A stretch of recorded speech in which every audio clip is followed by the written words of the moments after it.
Good morning, class.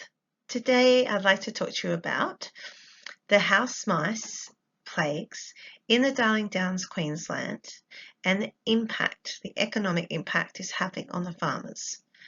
So economic impact, a really big word, but it's the money that these plagues are causing the farmers, not only in management, but in a damage to their crops. The main impact of mice plagues is economic, the economic damage to their crops. In 2011, mice plagues caused $200 million worth of damage to crops.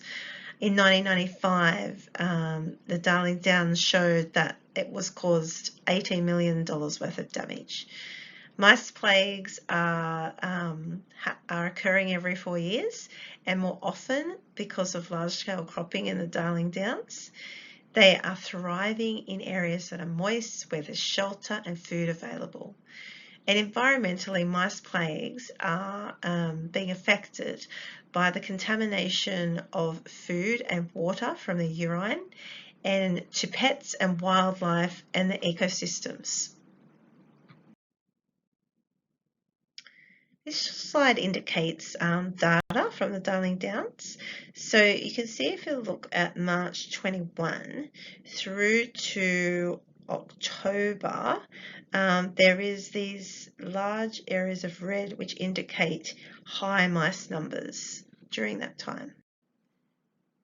The Grains Development and Research Committee have, alongside the CSIRO, have given us some clear management strategies around reporting on the Mouse Alert app, using chew cards, finding the right time to use the baiting, organising bait supplies early, recommending 50 grams of zinc phosphide, mouse-proofing homes and feed and fodder, and making sure that limited grain is available after tillage. This slide shows us what we should care about.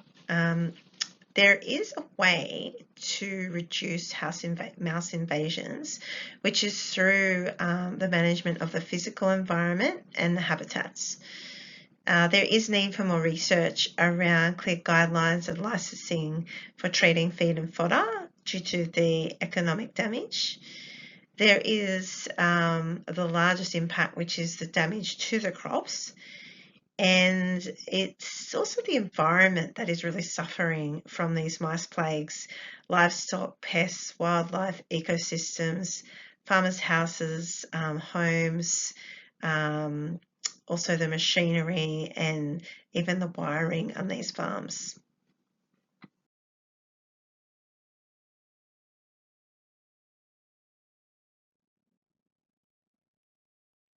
The call to action is for farmers to do daily walking through of burrows, reporting those sightings on the Mouse Alert app and using mice chew cards, being prepared with bait for those increased numbers of mice, being vigilant over excess grain left in tillage after harvest.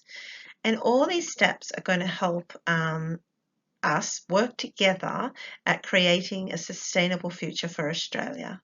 So it's that working with stakeholders, working with agencies and communities and farmers and local agronomists that's going to help restore the environment and reduce the economic impact that mice plagues have caused.